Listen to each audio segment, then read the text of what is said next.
کیا روزے کی حالت میں آپ سر پہ پانی ڈال سکتے ہیں گرمیوں میں؟ تو وہ ابو داؤد میں حدیث موجود ہے، عبداللہ ابن عمر کہتے ہیں کہ میں نے نبی علیہ السلام کو گرمیوں میں روزے کی تکلیف کو دور کرنے کے لیے سخت گرمیوں میں نبی علیہ السلام کو اپنے سر مبارک پہ پانی ڈالتے ہوئے دیکھا ہے۔ آپ غسل بھی بار بار کر سکتے ہیں روزے کو ٹھنڈا کرنے کے لیے،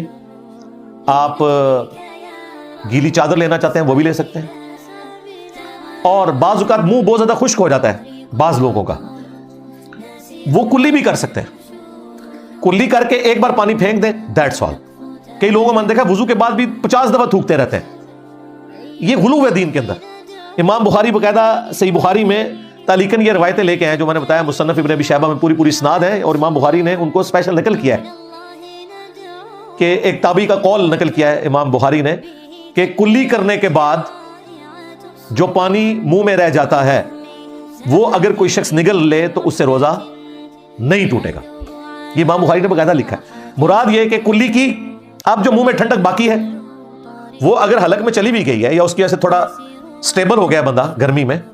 تو ٹھیک ہے، اس سے کوئی روزہ نہیں ٹوٹے گا۔ اور یہ بڑی افیکٹو چیز ہے۔ بعض اوقات جو لوگ ٹوتھ پیسٹ زیادہ یوز کرتے ہیں نا تو ان کو پیاس بہت زیادہ لگتی ہے روزے کی حالت میں، یا آپ سحری کر کے سو گئے اور کوئی آپ نے ایسی چیز کھائی بھی تھی اور فجر پڑھ کے آپ سوئے اور 4-5 گھنٹے بعد اٹھے منہ خشک ہوا ہوتا ہے، اب وہ تو روزہ لگنا شروع ہو جائے گا۔ تو بھائی کوئی مسئلہ نہیں، غسل کریں، کلی کریں، جیسے منہ میں وہ پانی جاتا ہے نا تو منہ کی خشکی ایڈریس ہو جاتی ہے، وہ کلی آپ باہر پھینک دی، دیٹس آل۔ باقی جو تری اندر رہے گی وہ آپ کو روزے کو ڈسٹرب نہیں کرے گی۔ میں سمجھتا ہوں چند قیمتی مسائل جو ہیں ان میں سے ایک مسئلہ یہ ہے جو میں نے آپ کو بتایا، یہ عام لوگوں کا کرٹیکل مسئلہ ہے، کیونکہ غسل جنابت تو آپ کر سکتے ہیں نا روزے کی حالت میں۔ ابو داؤد میں حدیث ہے نا کہ روزہ دار جب غسل کرے